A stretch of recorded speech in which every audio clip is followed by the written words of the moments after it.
ফাঁকা সেট কি হতে ফাঁকা সেট, তাহলে একটা এমসিকিউ কমন, একটা এমসিকিউ ফাঁকা সেট হচ্ছে উপাদান, কি হয় উপাদান, উপাদান হচ্ছে কি শূন্যটি, কয়টি, আর যা প্রকাশ করা হয়, প্রকাশ কি দ্বারা করা হয় ওরি, এটা দিয়ে করা হয় আবার কি এইভাবে দিলে ফাঁকা আছে, তাহলে এটা ফাঁকা আছে, এটাও যদি বলে আর উপাদান কয়টি শূন্যটি, উপাদানকে আমরা কি ধরি এন, এন ইকুয়াল কি উপাদান, এন হচ্ছে, এখন যে বলে উপসেট, উপসেট, উপসেটের সূত্র হচ্ছে 2n, তাহলে উপাদান ছিল কটা শূন্যটা,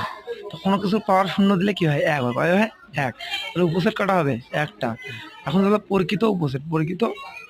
উপসেট, তা প্রকৃত উপসেটের সূত্র হচ্ছে উপসেট, উপসেট মানে বলতে কি 2n মাইনাস 1, 2 এর উপর 0 দিয়ে মাইনাস 1 দিলে 1 মাইনাস 1 শূন্য, কত হয় শূন্য, তাহলে কি উপাদান হচ্ছে শূন্যটি, প্রকাশ হয় ওরি দ্বারা, থার্ড ব্র্যাকেট দ্বারা, এবং উপসেটের সূত্র হচ্ছে 2